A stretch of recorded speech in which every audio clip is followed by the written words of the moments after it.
All right. Good afternoon, everybody. How are we all doing today? Good. You been liking the conference?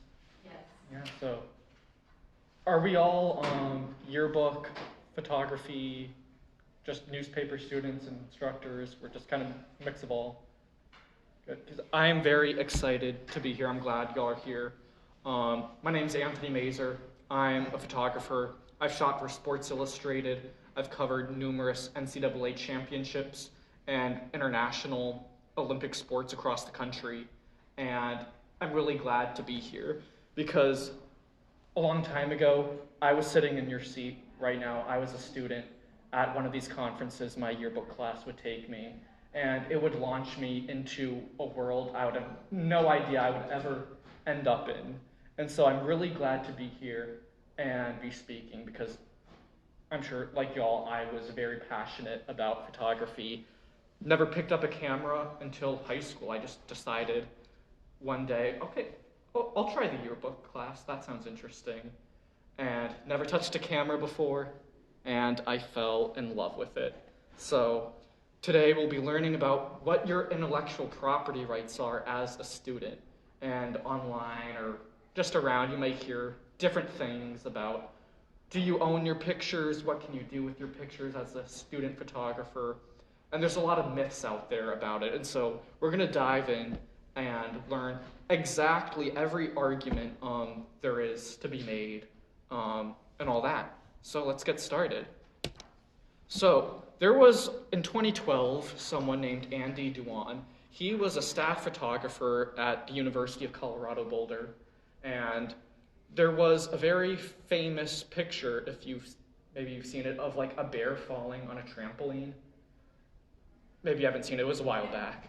But he took this picture of this falling bear, and it was a really funny picture. There's like a bear midair falling out of a tree onto a trampoline. They had to like tranquilize the bear because it was like walking around on campus. And there was a dispute between Andy and the Colorado of who owned the copyright. And so as far as I know, this is the only thing that's ever happened since this dispute, but it was a college dispute. So it was between a college student and a university. And something like this has never happened to, as far as we know, to a high school student. And so as I said, I was in your seats. I was your age once in yearbook class, and we went to one of these conferences in San Antonio. I remember it was in San Antonio, and I was just really impressed, my first year learning from other instructors and students. And there was the Argyle High School. It's a town in Texas, so Argyle. There was an instructor and one of her students there who were actually speaking, and they were just so professional. They had such great photos, and this student photographer, he's like, yeah, I'm submitting my photos to newspapers. I'm trying to get internships.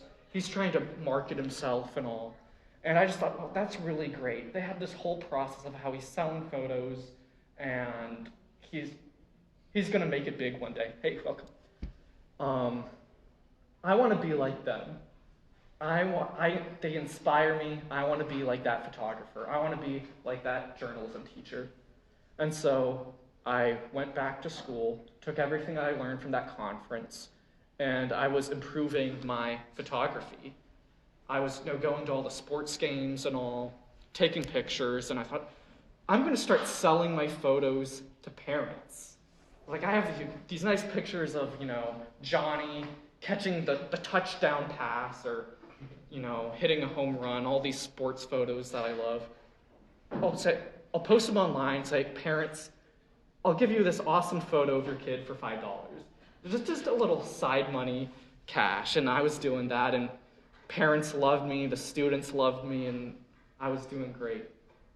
And then one day, I got called down to my principal's office, and that is what started it. So I attended this conference, and then in March of my sophomore year, I got called down to my assistant principal's office, and here's all the headlines. I had no idea, just being called down, just out of, I think it was like geometry class or something.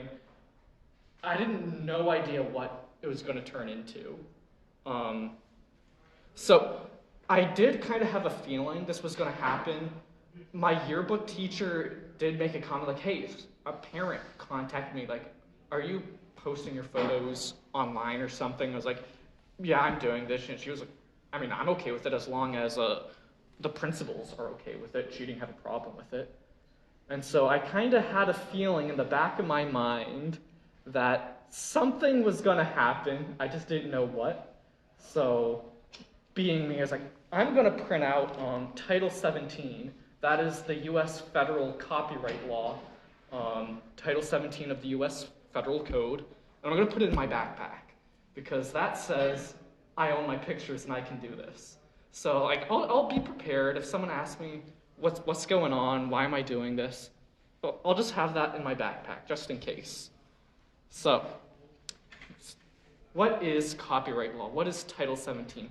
What does it actually say? And I posted, this all went viral, so eventually they threatened to suspend me.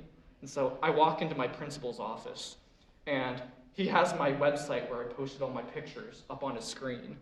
And he's like, is this website still up? And I'm like, yeah. And angrily, he told me that I had to take it all down.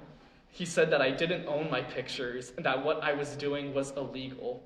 I told him about Argyle High School. I told him about all the stuff I learned from this conference that the school sent me to and what I learned. And I pulled out my Title 17 printout, and it states whoever takes the picture owns the picture and can sell it. And he didn't listen. He was angry. So I walk in and he's telling me I can't do it. And he has this big stack of like rule books, manuals, law books or something. And he takes them all. He slams them down on the desk in front of me. He's like, you are in violation of all of these. Like, what are you talking about?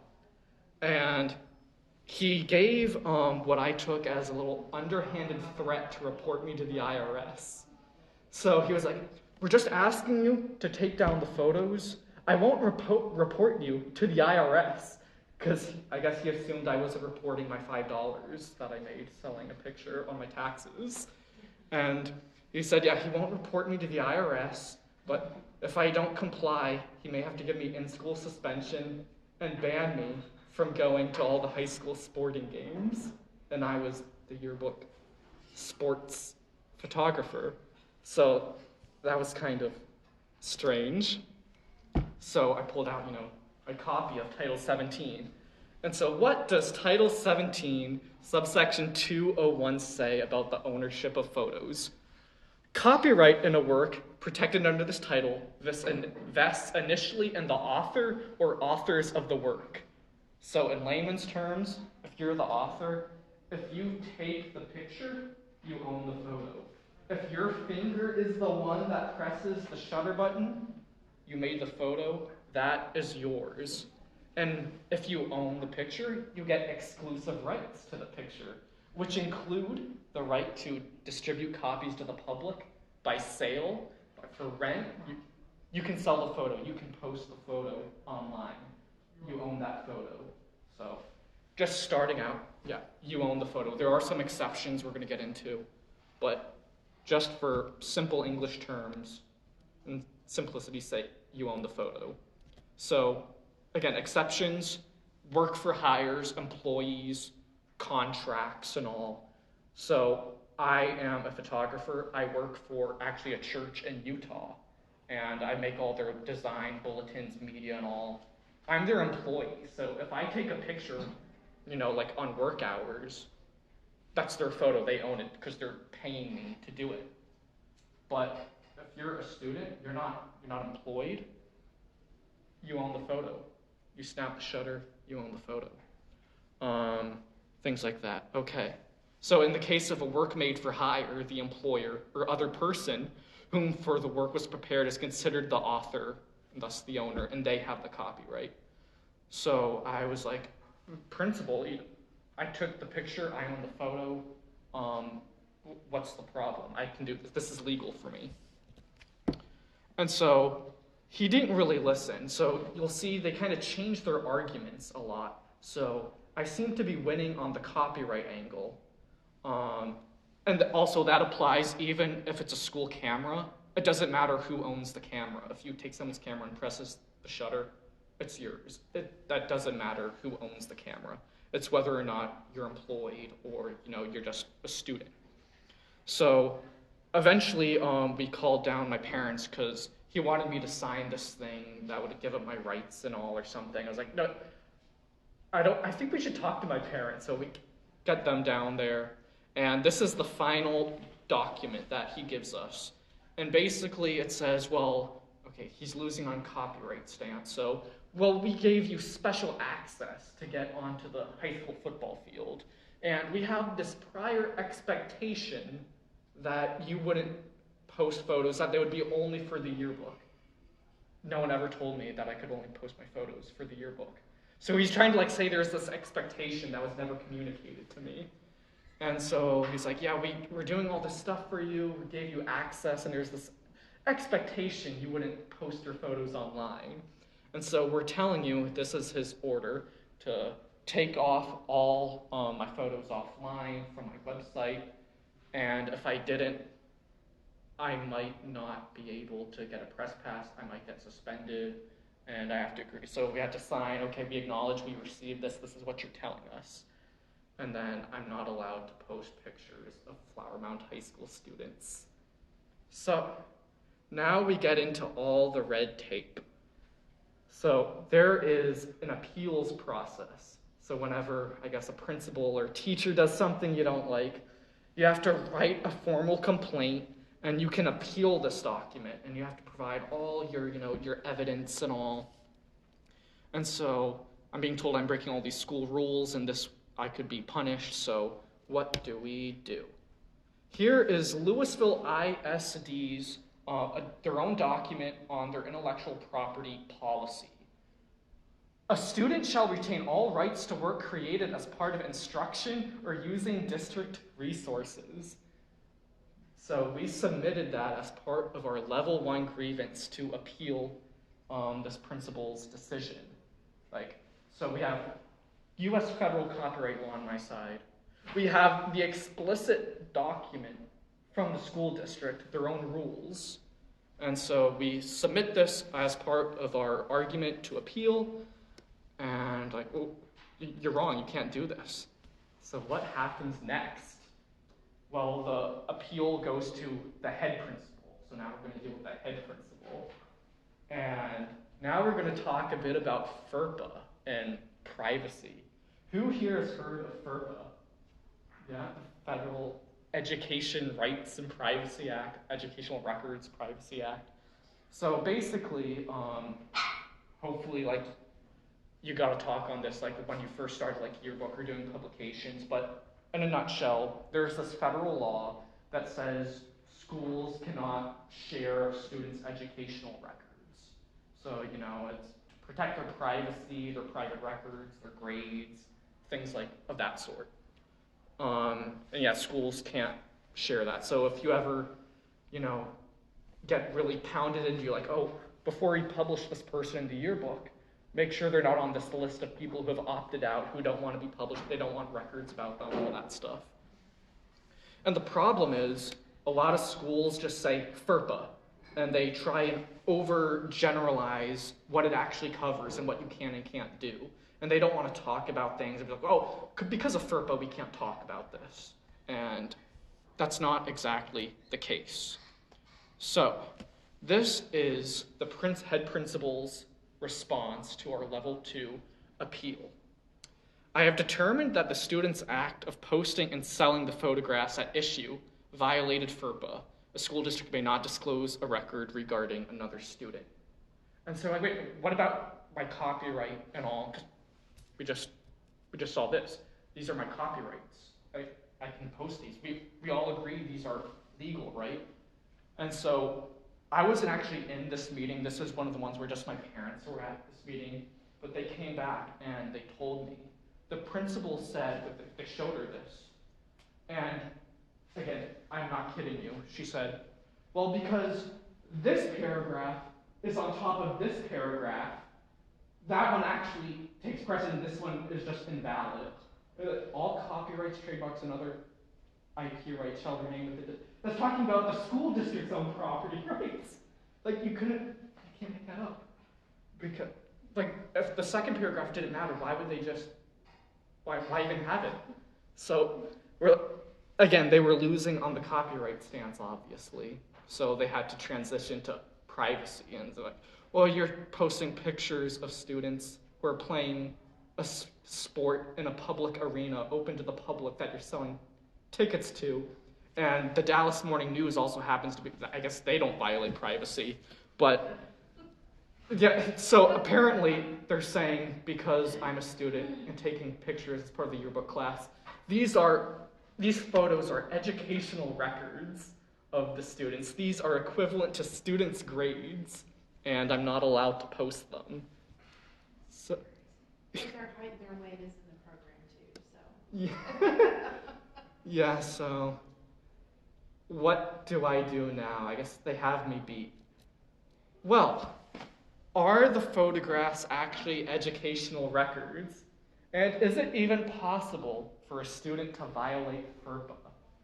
So, the Supreme Court, there was a court case on something that's kind of similar to this. Owasso Independent School District v. Falvo. So this was a school district in Oklahoma. So there's this woman, Krista.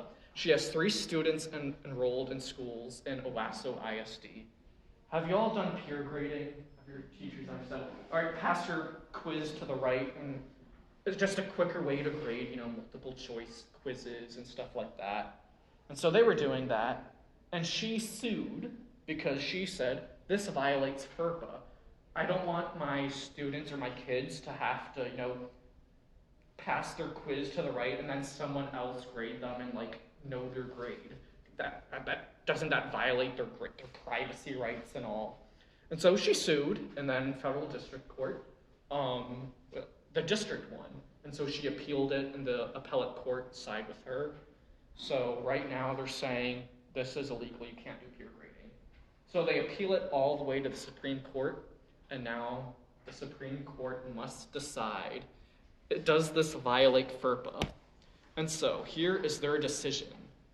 They say first, the majority opinion says, student papers are not at that stage of handing it to someone else maintained under FERPA. So basically what FERPA says is, in order to, the definition of an educational record is, it's something that is created and maintained by the school district or educational institution. So it has to be created by an employee of the school. And it has to be maintained. So at the moment, you just finish a quiz and pass it. There is no grade on it yet. The teacher didn't grade it. It's not maintained in a record system. So that is not, as they say, maintained suggests FERPA records will be kept in a file in a school's record room or on a secure database. But student graders only handling the assignments for a few moments. As the teacher calls out answers, there's no record being maintained at that point. And they said the first district court also erred in concluding that a student grader is a person acting for an educational institution. That phrase connotes agents of the school. They're not teachers. They have to be an employee or, someone commissioned by the school to do these grades. And so you're just a student. You're not working for the school. You have no working relationship. So it did not violate FERPA. So just to recap, an educational record protected by FERPA must be maintained by the school in some central database or location. And it also has to be directly related to the student. If you take a picture of a football stadium, there's no one student. It doesn't directly relate to anyone's grades. And then I'll talk about the Student Press Law Center. They came and helped me out a little bit later, but they have an article on this. And they say examples of records that are not centrally maintained and subject to FERPA includes photos and videos taken on school property, unless there's a copy becomes a part of an educational record, like security camera footage of a disciplinary file that would directly relate. So there's that. And also, it's not possible for a student to violate FERPA. And you don't go to jail for violating FERPA. Like, FERPA, what it basically says is, we're going to provide federal funding to schools, and those schools cannot have a practice of like sharing students' private records. So the only people prohibited from sharing educational records are like teachers and employees. So if you saw your friend failed a quiz, they got 60, you can tell all your friends, oh, Johnny over there got a 60, he failed the quiz. You'd be a terrible person, but you don't violate FERPA. It's not possible for you to violate FERPA. And the only penalty is a school loses federal funding. Like, it doesn't apply to you. So we tell them all that. Student Press Law Center helps us out here and writes some briefs and stuff for us. And so I think we've hammered home the point. So I didn't violate anyone's copyrights. I didn't violate anyone's privacy. I didn't violate FERPA. I'm good now, right? So we're going to appeal this. We appealed the decision of the principal, and now it goes to the superintendent. What does the superintendent say? So my parents meet with the acting superintendent, and so here's his final little letter he sends to us. Anthony was not in violation of LISD policy CY local for the copyright, nor of FERPA regulations protecting student information. However, Anthony may still not post any images taken with his camera, or with the school's camera, while given special access. LASD and its administrators may issue administrative directives to govern unforeseen situations.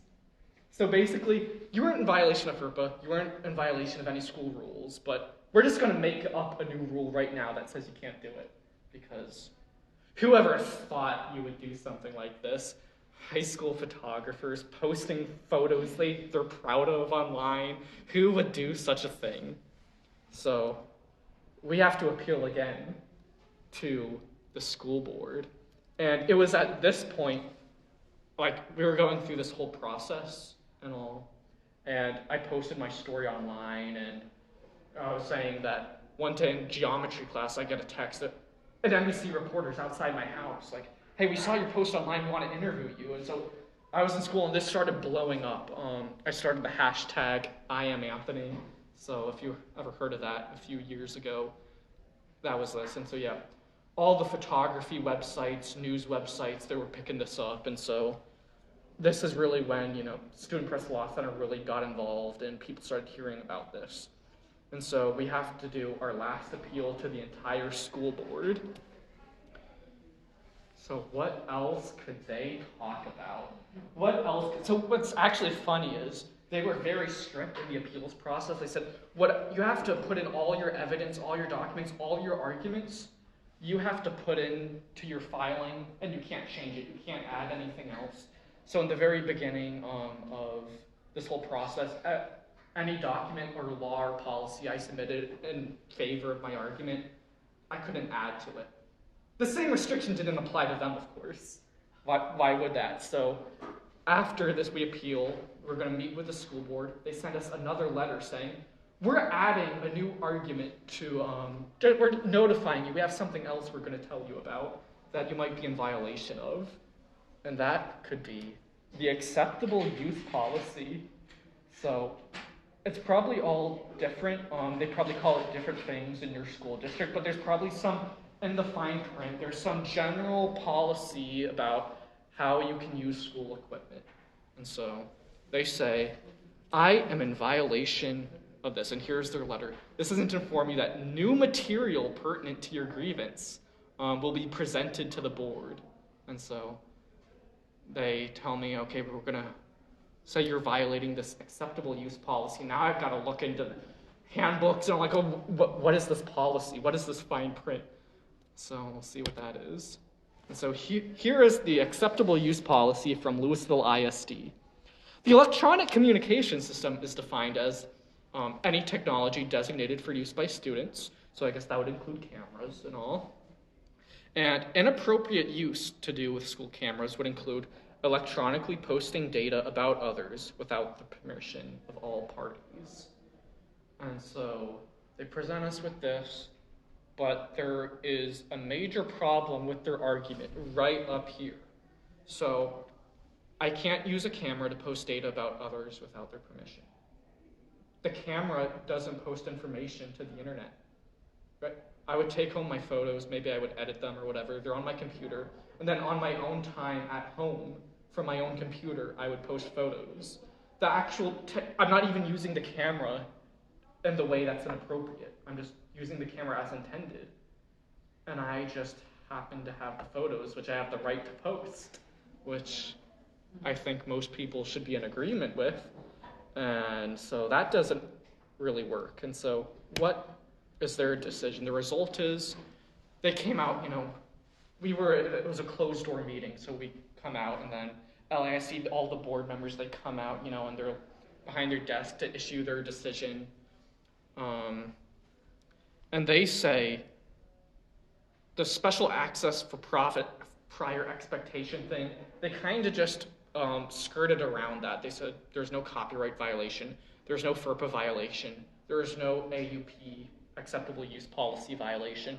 They just said they're setting aside the administrative directive from the original assistant principal that I may post photos taken on my own camera where I don't have special access. I'm like, wait, so the administrative directive is set aside, so I guess I can post my photos, but they also said I can post photos that I use on my own equipment. But there's no question about that. We're not talking about my own equipment.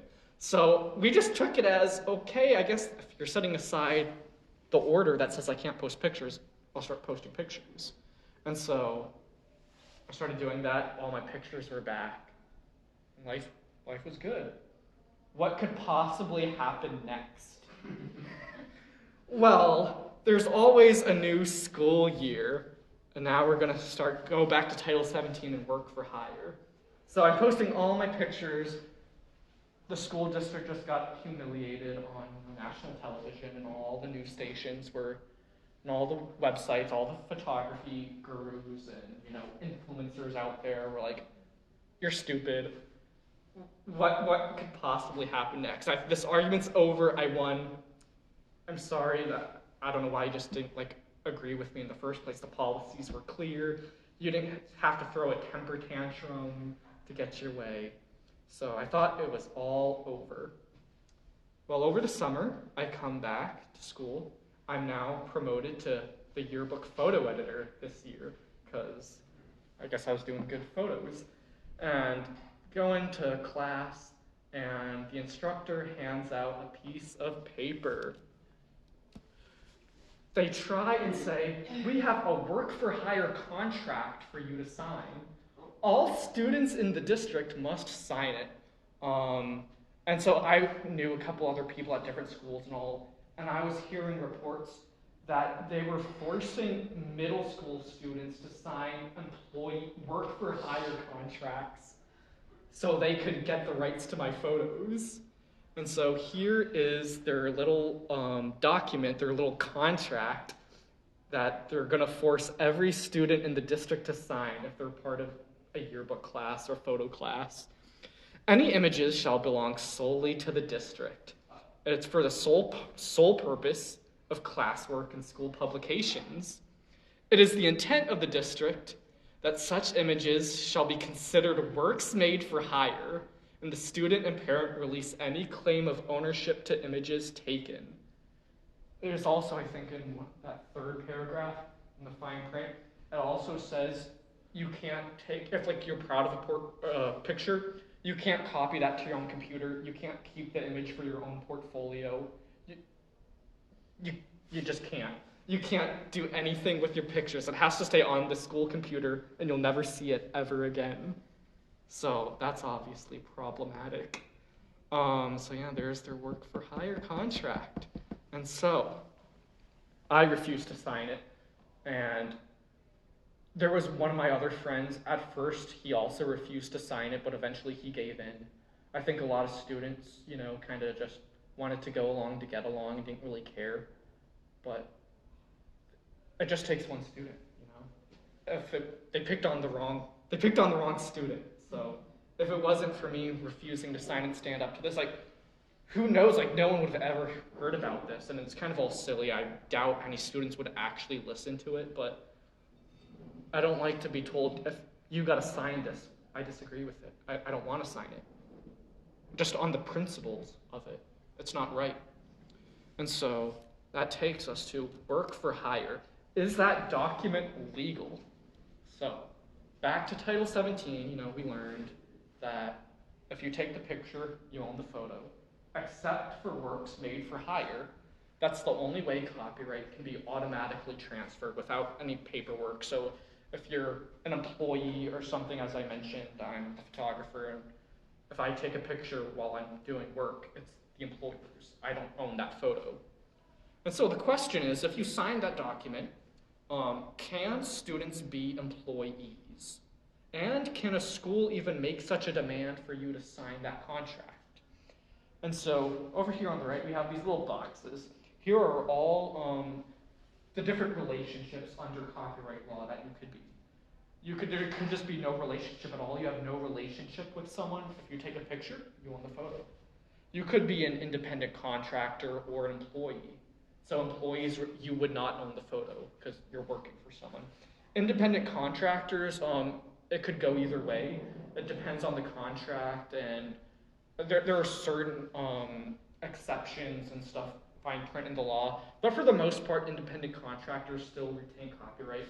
But it is possible that an independent contractor could not own photos. So we're going to another Supreme Court case. So a Community for Creative Nonviolence versus Reed. So I guess there was this nonprofit group, and they like to commission art to sculptures and different artwork that sends, positive nonviolent messages, stuff like that. So back in 1985, this group and this artist, Reed, they orally enter into an agreement to sculpt a display for a Christmas pageant. We're going to have a nice, peaceful Christmas pageant, and we need a statue.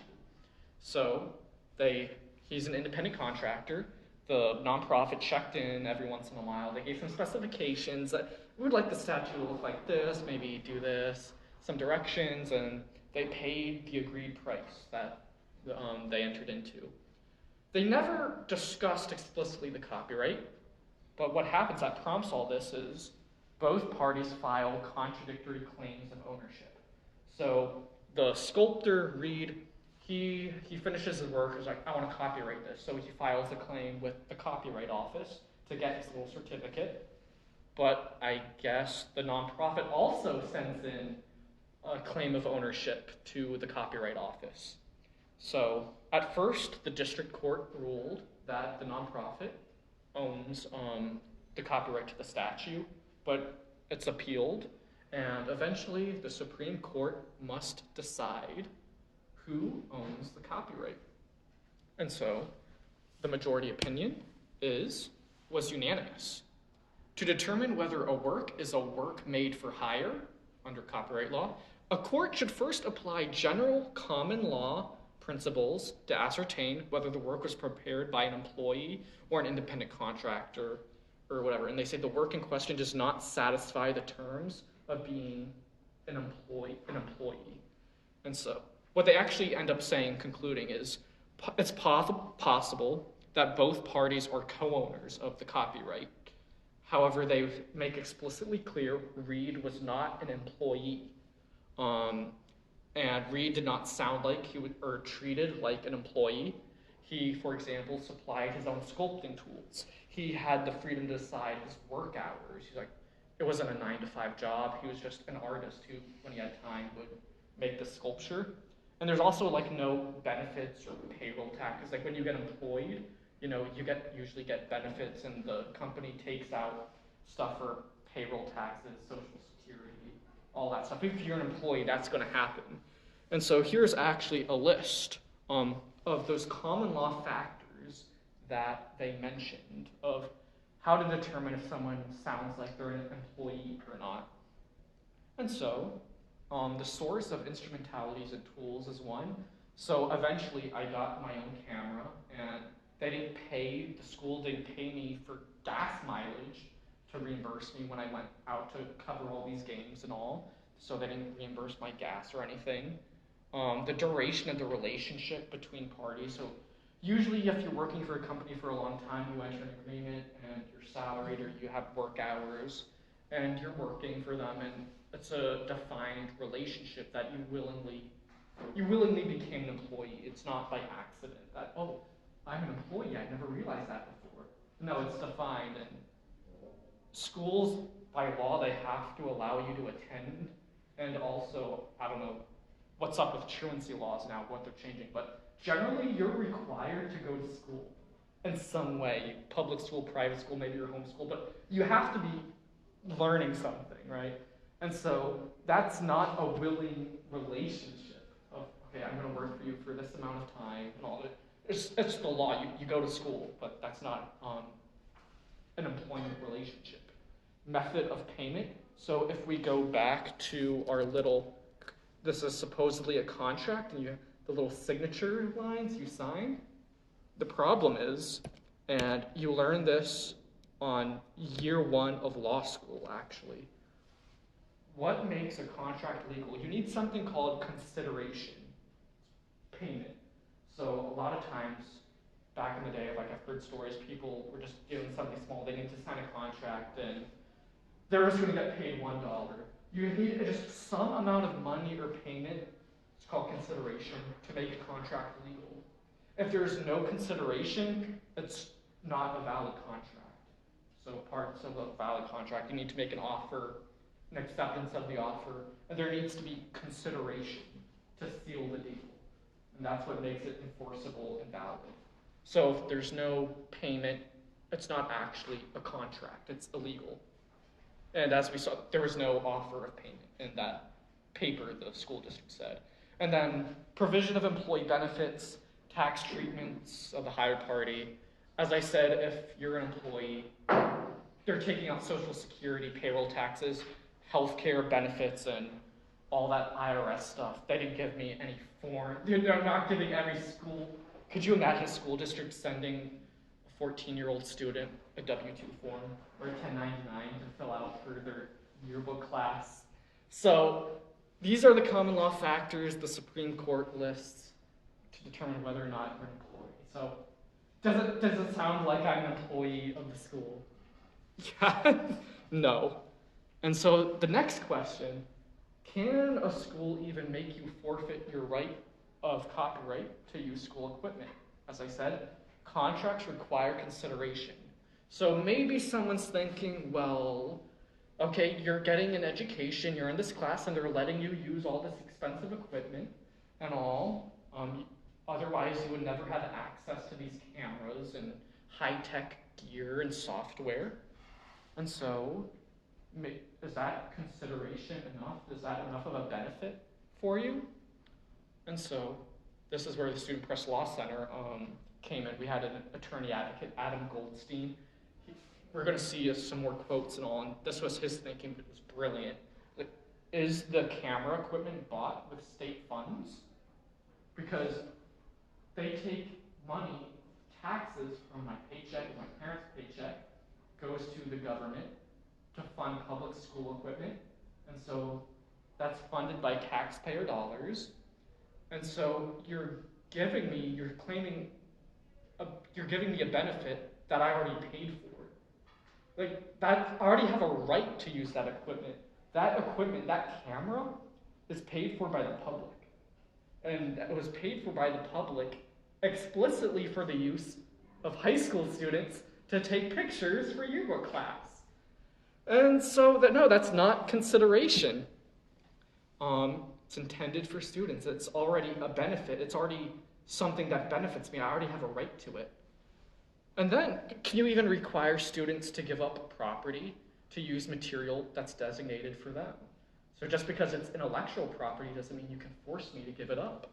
And so this Adam Goldstein, he actually, did this video and he compared what would happen if you walk into school and the teacher says, all right, everyone sit down, but you're not allowed to sit at your desk unless you give me your shoe. Or what if I'm going to require you to pay me $20, otherwise you don't get to sit at a desk?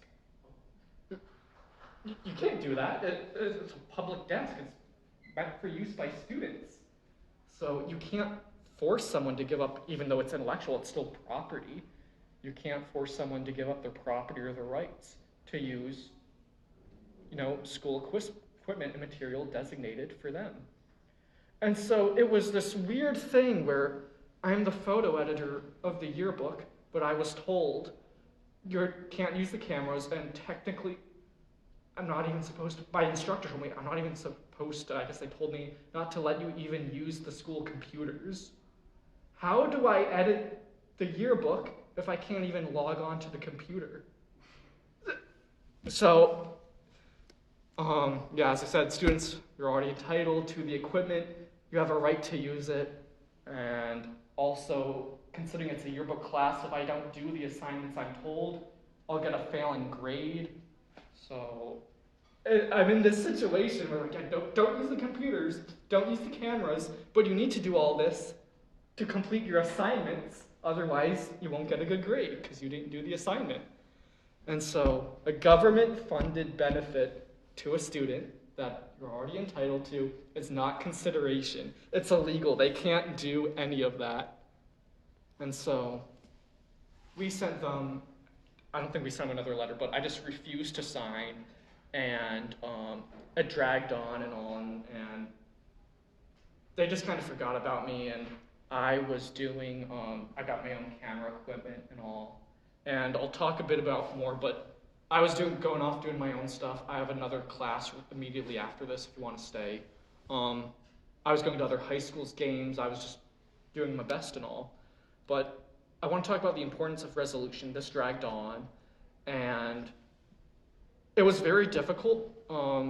Something that's actually really funny is, so I was like, oh, are you going to sue the school district and all?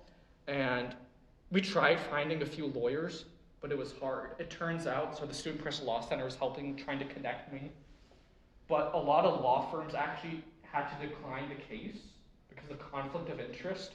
Apparently, the school district has gotten sued so many times over the past years and has hired so many lawyers. We couldn't really find a lawyer that hasn't already defended the school district. And so, because of conflict of interest, they couldn't take the case. So they got sued so many times, but eventually we did find one a few years later, and we said, okay, we're going to sue you. We're filing a lawsuit.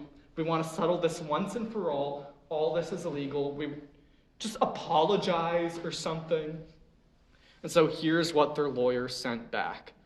The district is no longer using the work for hire agreement Anthony was asked to sign, and Louisville ISD will never assert any ownership over any of Anthony's intellectual property he created.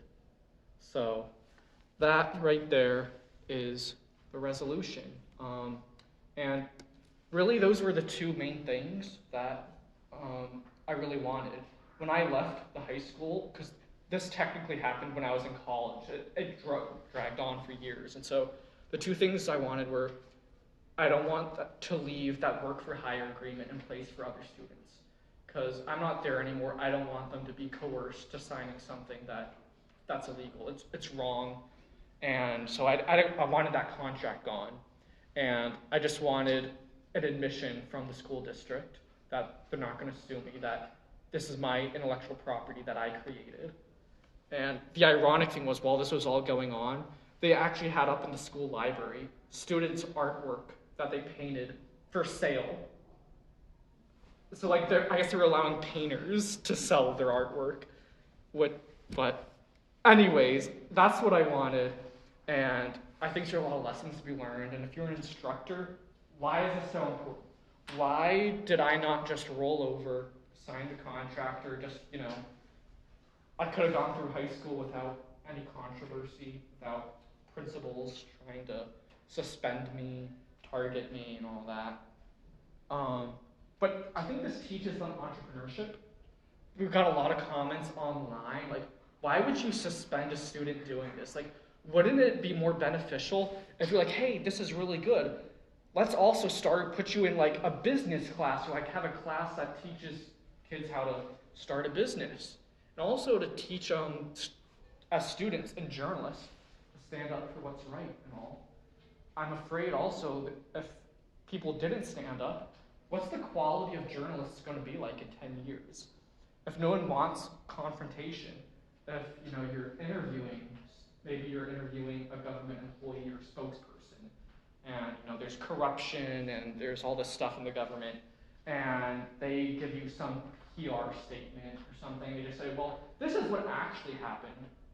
As a journalist, you got to question, is that really what happened? Because there's all this evidence, or people are saying this, and I got to answer these questions. And if you just blindly accept information just because, well, you're no more than another PR person for the government, or for whatever company, or a person, if you're an investigative journalist, if someone just tells you this is what it is, if you just accept it just because, then what if they're lying? You didn't do your due diligence to investigate. You didn't push back and be like, no, that's not what happened. You need to be held accountable. You have authority and power, and there's people in the community who are suffering.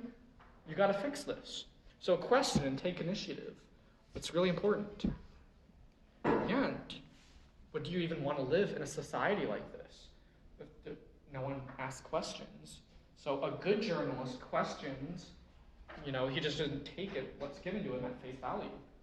And, more importantly, a good journalist understands his rights. If you go into a newsroom or, whatever, and what if the government or someone says, you can't publish this, or, there's a lawsuit or something. As a journalist, and if you're a newspaper or something, like, no, we own our stuff, we have the First Amendment, we know our rights. Otherwise, you're going to get, cowed into submission, and you're not going to publish something that might be really important. And also, the industry needs competent and fairly paid workers to survive. So if you don't fight for your own property to be an entrepreneur, you probably don't get paid a lot, in the journalism industry. As an art, there's always struggling artists. We're not doctors or lawyers. From what I hear, and there's a lot of layoffs and all, you may not get paid a lot.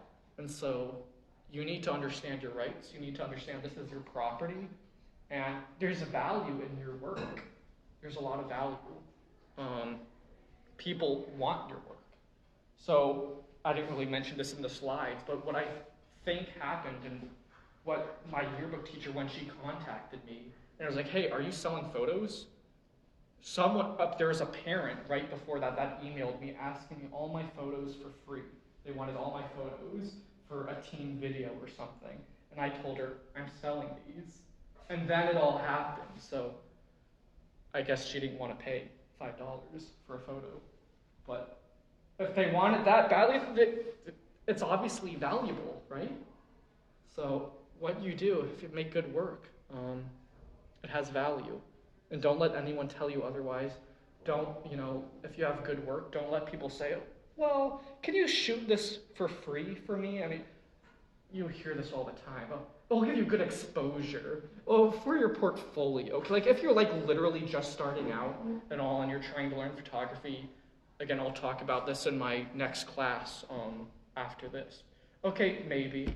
But if you're actually doing good work, and you're just ask for a little bit of payment. You shouldn't be doing stuff for free. And so the school district, they want you to sign this contract. They want you to be an employee. There's no payment.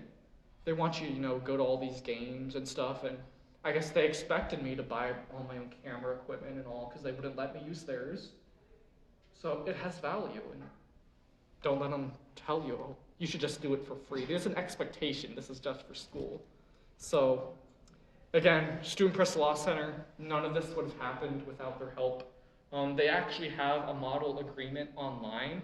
So if you're an instructor or a school or something and you want at least a basic structure, it's good to have things written out. These are the expectations. Here's what you can do with your photos. We respect that. You respect us. We just obviously need them in the yearbook. So you can download them. It's on their website. And basically says students can keep their copyright. Schools get to use the pictures in the yearbook or newspaper or whatever. And then I think some schools already treat the yearbook as a campus publication or job. That's more in college. I think that's all college. I haven't seen a high school do that, but when you go to college, go to the campus newspaper, sign up. I did that, and I got paid every time they used a photo in the newspaper. And more on that also in my next session. So that is the conclusion of it. Thank you all very much. Thank you. The time is yeah, just on time. Next. Yeah, also, yeah, social media and all that's up there. If you want to get in touch, email, reach out, you can always do that. Thank you.